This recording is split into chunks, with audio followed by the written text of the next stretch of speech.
Okay, guys, I'm back. It's been a hot minute since I posted the part one. It turns out that I'm not having such a wonderful Wednesday so far. Um, Story time. So, right after I finished recording the first part, my kids, who had apparently been in the basement, two of my children, the youngest two, we're in the basement playing down there. We have like a playroom set up in our basement. And they had taken a roughly 4 foot long by 2 foot wide mirror, massive mirror, and they had placed it on the ground and were running across it. Okay. Well, it shattered. The window shattered. Thank goodness nobody was hurt, even though the pieces of glass were quite scary looking when I went down there. But nobody was hurt, but it was an enormous mess. Crazy glass everywhere. I've never seen something like a piece of glass that's so large get shattered before. So anyway, sorry for the delay on part two. Yeah, but I've been dealing with some craziness for the past couple of hours. So yeah. Anyway, let's get back to this. I left you with two examples: calculating the pH of a solution given a known OH minus concentration, and then calculating the pH of a solution calculating the hydronium ion concentration for a solution with a known pH. Okay, so these are two different examples, and they take a little bit of different. They take some work, different types of work. Okay, so we'll start with the first one. So let's just lasso this guy and get rid of it, and then we'll come back to that in just a second. Okay, let's solve this first one. So we have we're given the OH minus concentration here, and we know that still on the okay, we have OH minus multiplied by H3O plus is equal to 1.0 times 10 to the minus 14. Seems like my kid is knocking on the door of my study. 1 second. Hold on a second, guys. I'm really sorry. Hey. Hey, guys. Dude, I'm recording right now.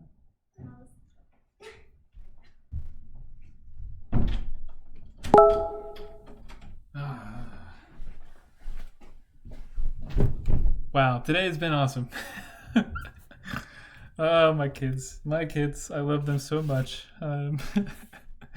Being with them 24/7 has taught me that I love them even more than I ever thought that I did. Sorry about that. Back to work here.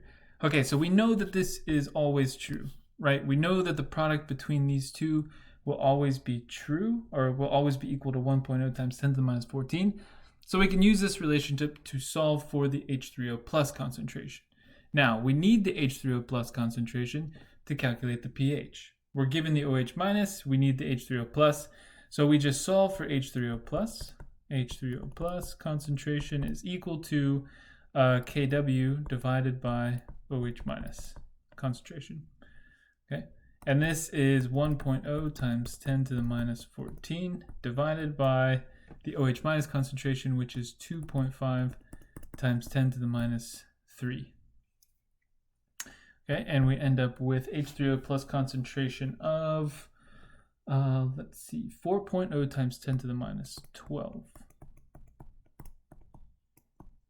Okay, so that's the concentration of H3O plus. Now it's simple calculating the pH. It's just negative log of that concentration. Okay, and we end up with negative 12.00. Oh wait, no, that's not right. It's not going to be 12. Let's see, what does it actually end up being? Really close to 12, 11.4.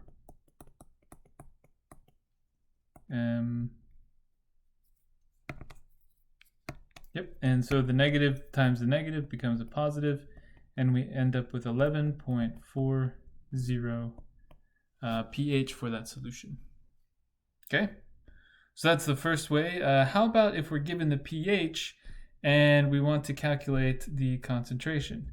So let's bring up my other example here. Calculate H3O plus concentration for solutions with a pH of 8.37.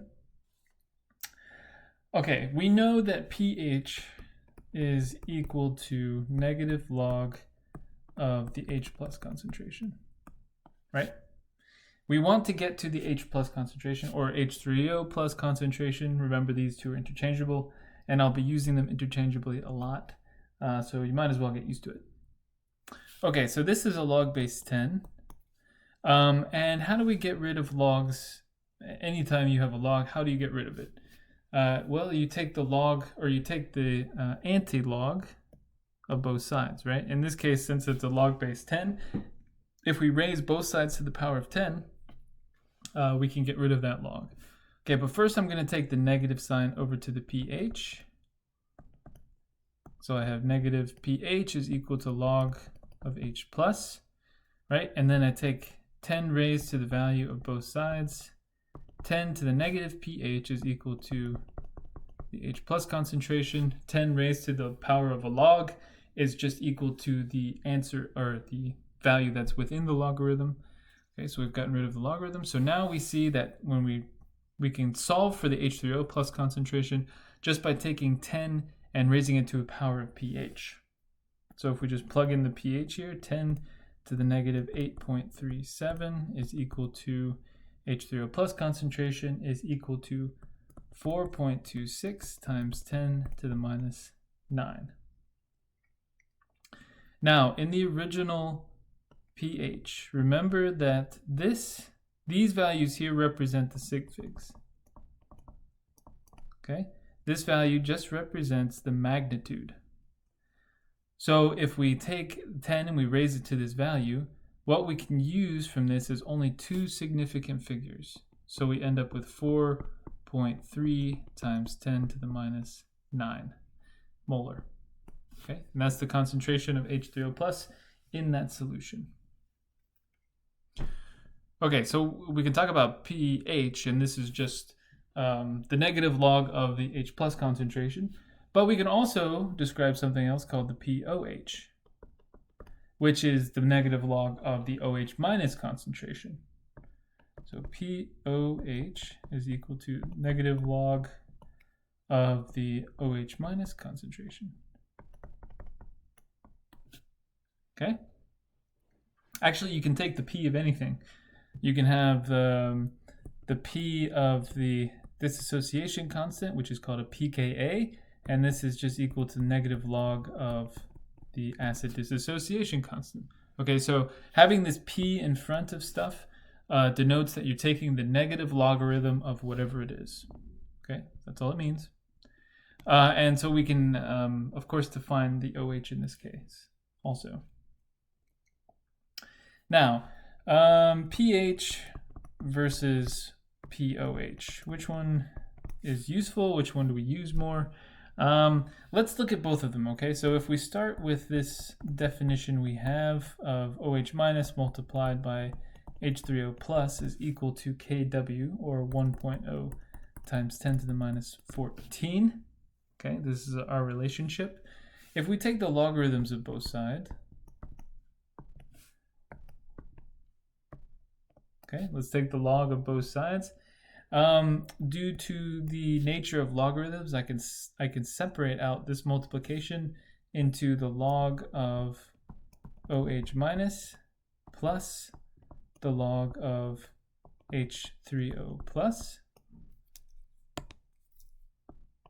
is equal to the log of 1.0 times 10 to the minus 14.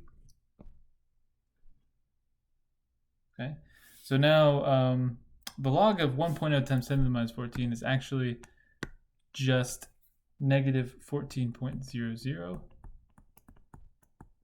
Okay, negative 14.00. And if I take this negative over to the other side, I end up with negative log of OH minus log of H3O plus is equal to 14.00.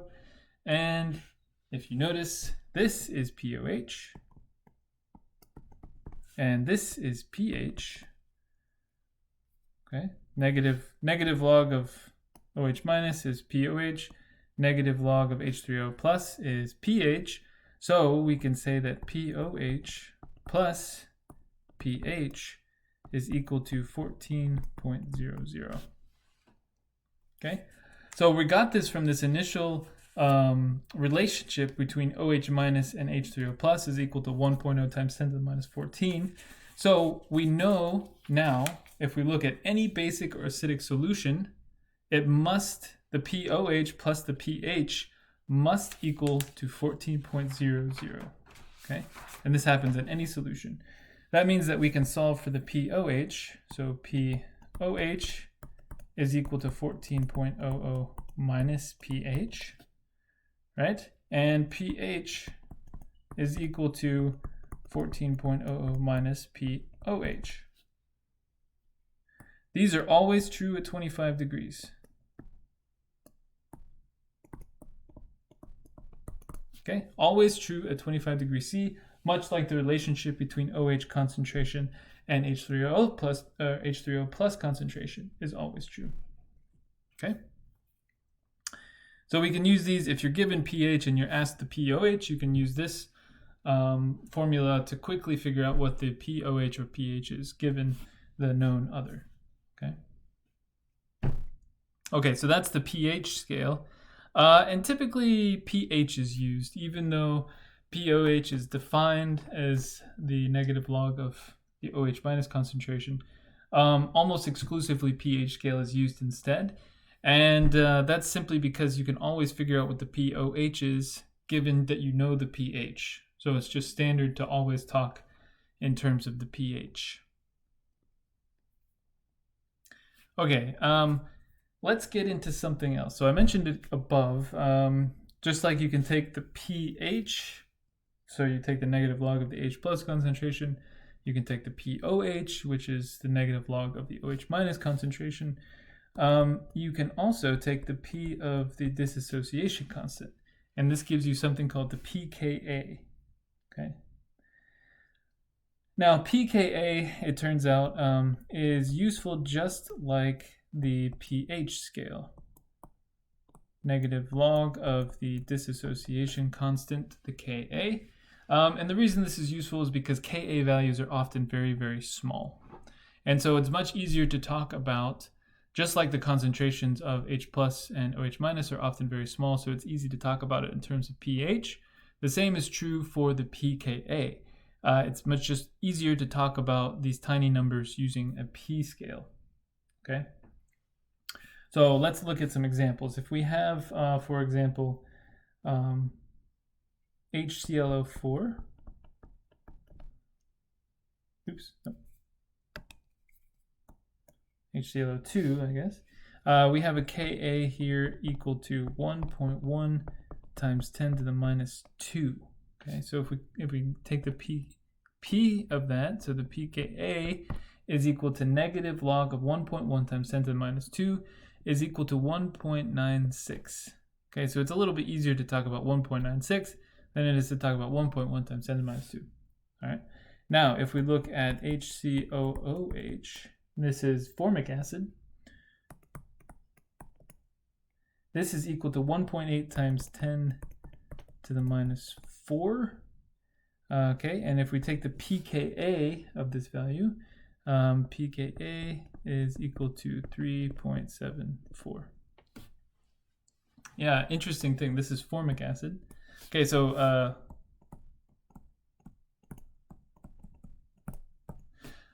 yeah, so we can talk about something 1.8 times 10 to the minus 4. We can use the pKa scale, and we can make it a little bit easier to understand and talk about with this pKa. A little bit more understandable.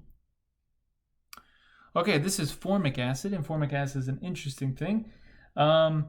Oftentimes, it's part of the solution or venom that ants inject into you when they bite you. That's why an ant bite stings. It's because of this formic acid.